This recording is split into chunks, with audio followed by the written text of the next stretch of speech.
Alors je suppose que, à l'heure qu'il est, tu es en plein dedans. Tu es en train, probablement, de préparer ta liste. Alors pas celle du Père Noël, toi et moi savons très bien que le Père Noël n'existe pas, mais ta liste des bonnes résolutions santé pour 2025.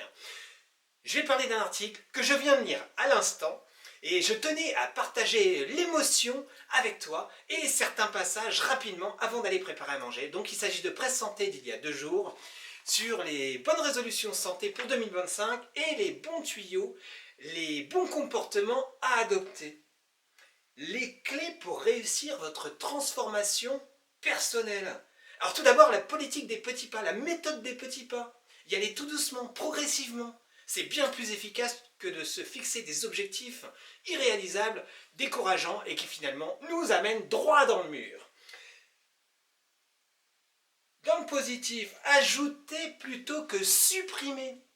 Alors, l'article évoque notamment l'alimentation, qui propose de ne pas écarter, mettre de côté certains aliments, mais plutôt, afin de justifier un accès plus facile à la réalisation des objectifs, plutôt de rajouter quelque chose. Et ce n'est pas stupide du tout. Par exemple, un légume par semaine que tu vas préparer, cuisiner et rajouter dans les plats.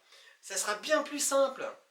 Un autre exemple, c'est pas dans l'article, tu bois 3 litres de vin par jour, eh bien, plutôt que de laisser ça de côté, tu consommes de l'eau en plus. Je plaisante bien entendu, hein, ce n'est pas dans l'article. C'était juste pour une pointe d'humour. Si tu bois 3 litres, 1 cubi par jour, tu peux aller consulter. Ça sera déjà une bonne résolution.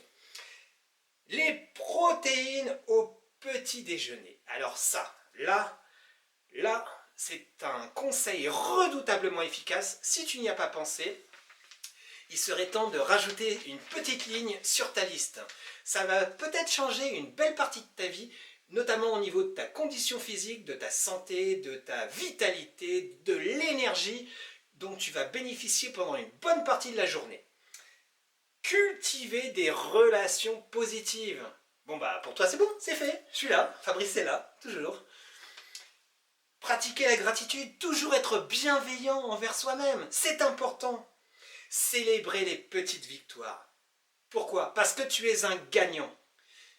Même la plus petite des victoires est une victoire avec un V majuscule qui te poussera à aller plus loin. Un marchepied pour une nouvelle victoire. Partagez votre parcours. C'est intéressant ça. Par contre, ne va pas crier sous tous les toits tous tes engagements, tes objectifs pour l'année 2025, car si jamais, ça ne va pas arriver, hein, tu ne les respectes pas, comme celles de l'année dernière et de l'année précédente, tu risques quelque peu de passer pour un guignol. Alors toujours faire attention avec qui tu vas partager tes convictions, ta requête pour l'année suivante. Fabrice toujours là pour toi, pour ta santé, ta mutuelle, ta complémentaire, ta prévoyance, au même numéro 06 76 75 59 76. Et puis tout ce que je te souhaite pour ce soir, c'est une bonne liste, pas au Père Noël. Belle soirée.